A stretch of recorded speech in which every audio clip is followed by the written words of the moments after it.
David Grimm here with you on Near Sports Radio with a special report. We are talking live. I say live, this is recorded, but we're talking with Coach Nolan Richardson, former head coach of the national championship Arkansas Razorbacks. And there's a reason why we're talking to Coach Richardson. As most of you know, his name has been mentioned prominently as the replacement for head coach Dickey Nutt of the Arkansas State University Indians, soon to be Wolves. Coach, thank you very much for joining us. Well, thank you for inviting me on, David. First question, and it's on everybody's mind. Have you been contacted up at this point by Arkansas State University? No, I haven't. I certainly have not. Of course, I've been, again, out of town for the last week. I'm back in Arkansas. I lost a very dear friend of mine to death last week, and so I've been spending most of my time in El Paso, riding back in Fayetteville just last night. Coach, you have our condolences on that. We sure do feel for you. Appreciate that. The next question that I have for you then, do you know if your agent or your lawyer has been contacted by Arkansas State? No, they have not. At least they haven't notified me if they had. And so I'm really sure that they would have if that would have happened. Well, Coach, since you left Arkansas, have any other colleges contacted you since 2002 interested in your services as their head coach? Well, you know, when the University of Texas at El Paso made a call over, I'm not sure that they were sure that I could work their job simply because the university owed me actually some of my salary.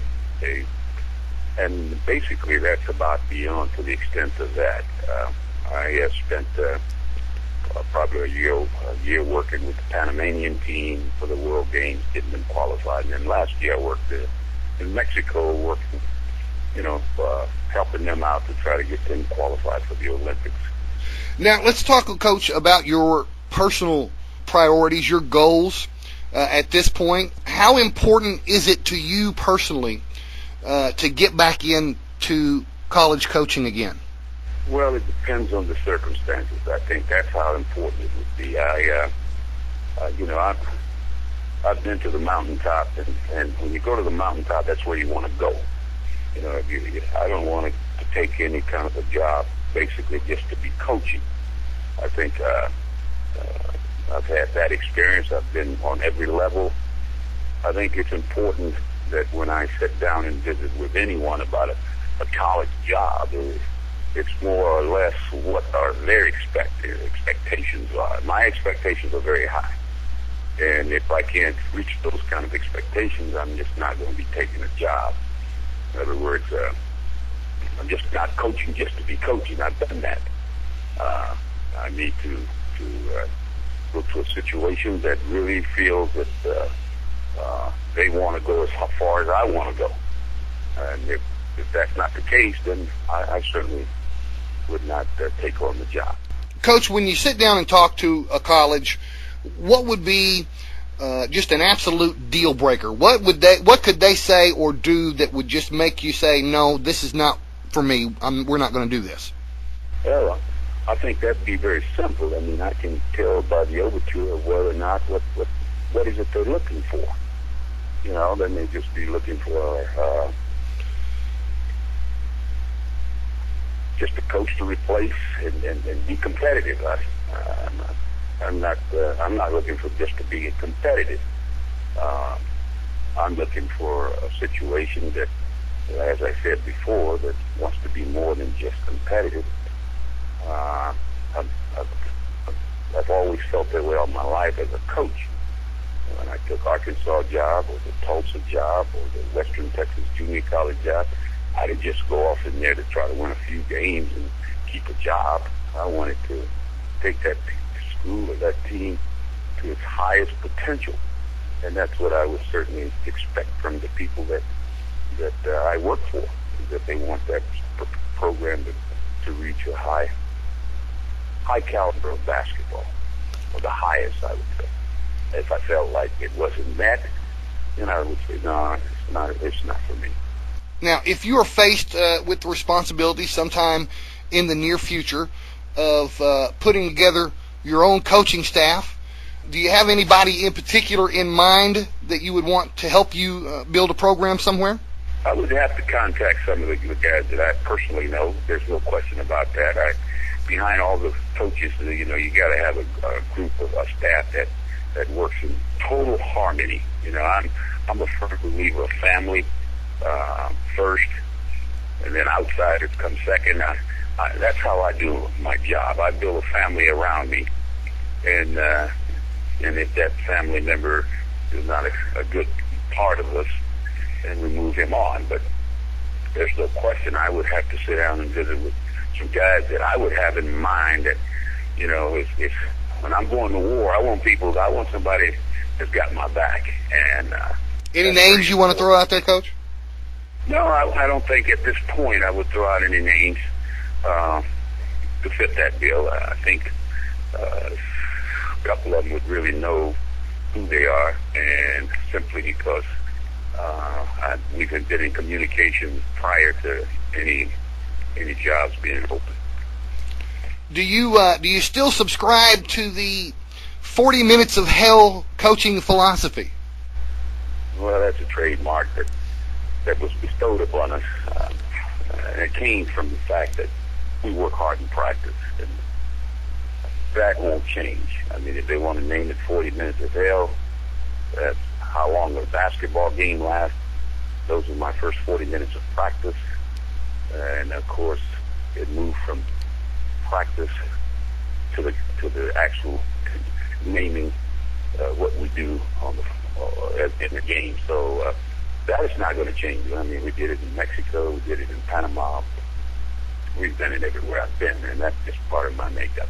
All right, now you still live up in Fayetteville. I want to ask you your opinion on what direction the Arkansas program is going in now that there has been sort of a changing of the guard up there. What direction do you see that program going in now? Well, I think it's going positive. I think they've got a young man in John Pelphrey that's working extremely hard to get the program and the teams that are playing. I thought the young man before him, he's a different style, but it seemed to me he was going in the right direction. I noticed that he had great recruiting classes, and when you start putting recruiting classes together, eventually, from your style of play, you got a chance to be pretty good. Pelphrey is going to have to get some players that want to fit his style of playing. It's like with any coach, you come into a system and they're used to recruiting guys of a certain caliber, and it would be the same way with whoever takes the job at Arkansas State. I mean, you might have good players in the eyes of people or the coach that was there, but it's not necessarily good players for the coaches that's going to take them. And the important thing is coaches must fit situations, and that's the key. And in order for Pelphrey to get the fit, he's got to get his own kind of kids in there. So it'll take, as I speak to you now, to me, they're doing a pretty good job to maybe have a chance to get to the NCAA tournament. I believe they're going to have a very good opportunity to get there this year.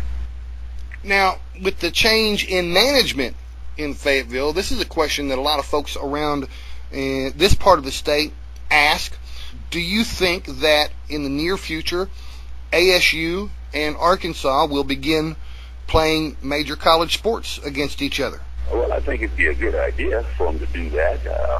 Again, over the years, I'm sure that back in the real early dark ages, I call them, that there was a reason for Arkansas not to play Arkansas State. I think back then you had to draw some lines to see who you're going to root for, and the state being small created that kind of a situation. But the times have changed. When you change, the times have changed.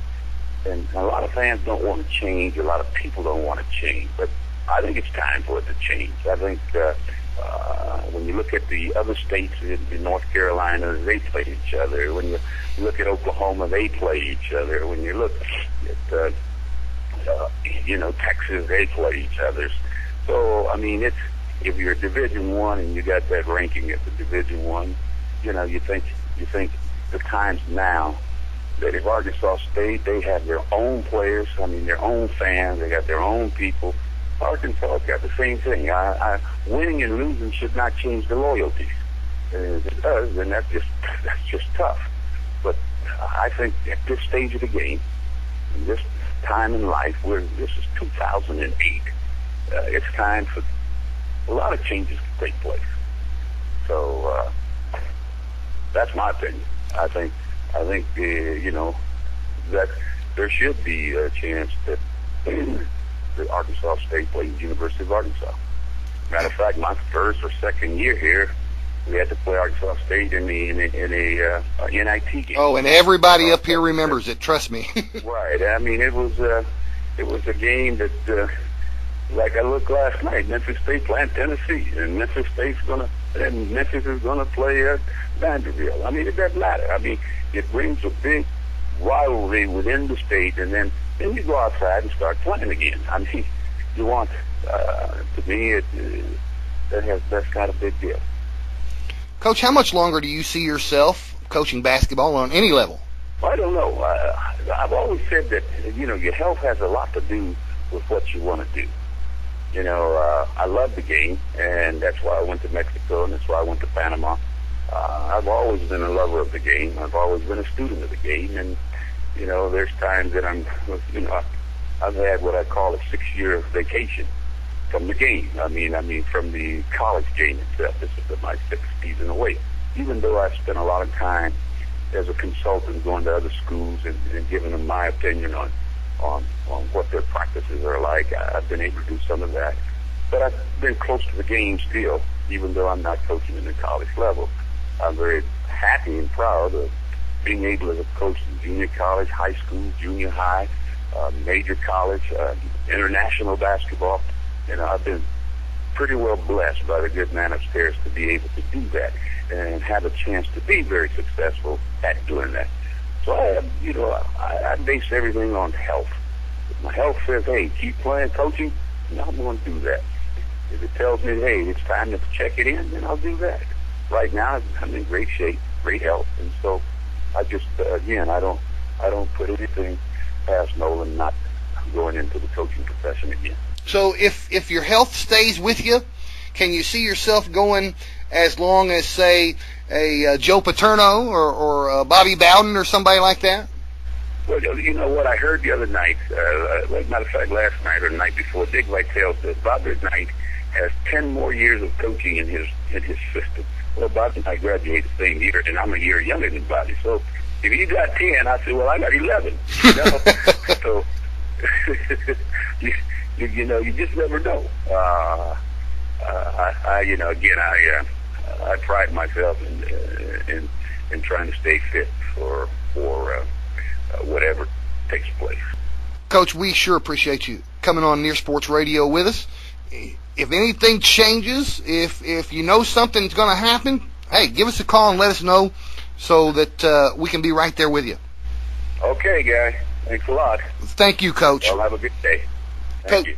You're welcome. Coach Nolan Richardson joining us on Near Sports Radio.